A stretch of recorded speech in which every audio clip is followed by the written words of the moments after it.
Welcome back to All In for the Love of Science. We are going to look at Newton's second law of motion, force equals mass times acceleration, in action now.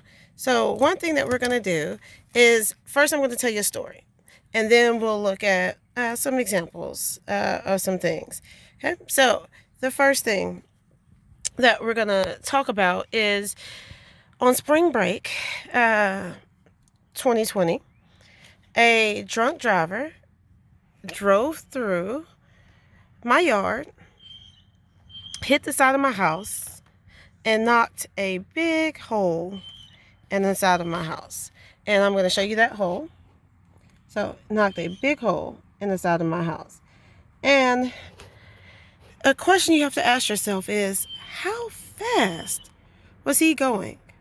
I mean, to hit it with that much force, he hit it so hard that he knocked a lot of the bricks off into my neighbor's yard.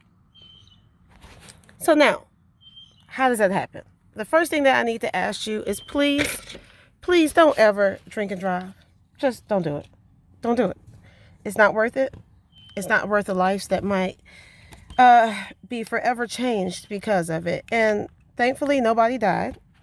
The police officer that was present did say that if somebody had been home, it is very possible that I would not be here giving this video to you today and teaching this lesson.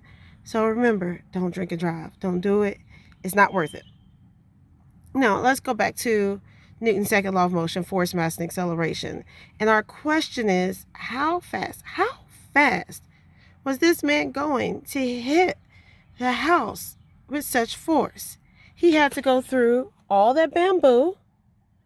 He had to go through the bricks and go through all the wood and everything that's on the side. And yes, the drain still needs to be fixed. We'll get there. And get all of that. And we just, oh my goodness, it's so much. So let's think about it. Newton's second law of motion, law of force and acceleration. You have a force. And in this case, it's a contact force because it actually hit the house. You have a mass, which was the car. It was an SUV.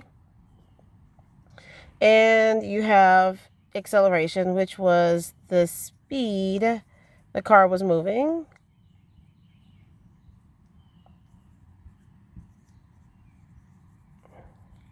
Now, I'm not going to do all of this calculation for you. I'm not going to try to figure that out. But what we are going to look at is the car.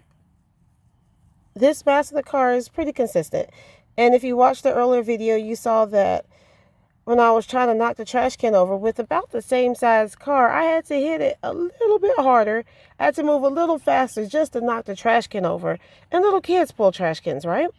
So then, if the mass is about the same, what's different?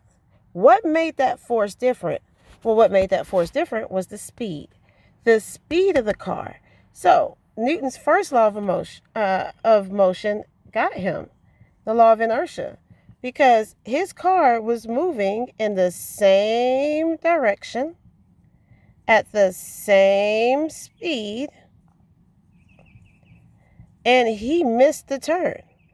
He missed the turn because he was drunk and he didn't even know that the turn was happening. So his car just kept on moving in the same direction at the same speed. And I don't know if he thought he was hitting speed bumps or what he thought was happening, but he had to overcome the bamboo, which is pretty strong. They make a lot of stuff out of that. He had to overcome the brick, the wood of the house, just the whole room. He had to overcome all of that in order to put a hole in the side of my house. So the acceleration was much larger than if you were just riding your bicycle. The acceleration would be small, right? A whole bunch of us have run into our parents' cars or run to the side of the house. I've had kids kick soccer balls into the side of the house. It made a loud thump sound, but it didn't really put a hole in the side of the house. It didn't even put a dent in the side of the house. Newton's second law of motion, force, mass, and acceleration. I want to go through one more thing, and that's the units that we use. And so I've noticed that a lot of people are not using the units, and I didn't use it when I first introduced Newton's second law of motion. But you have force equals mass times acceleration. And anytime you see a number, let's say it has 50 N means newtons. That is the unit that it is measured in, that force is measured in. Mass, let's say, was 10 kilograms. Kilograms is the unit for mass. And we know that we can go through all of those: grams, kilograms, milligrams, all of those, all mass. And then acceleration would be 5 meters per second squared. And notice that squared has to be on there, 5 meters per second squared. And meters per second squared is the unit. Now, in order to write this information out, 10 times 5 is 50. We would have had to say kilograms per meters per second squared. And we would have to say that every single time we calculated for force. Or we could just say newtons.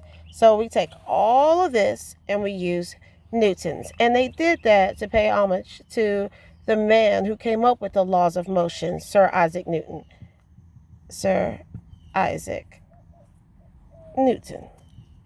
And that's where they got the unit from.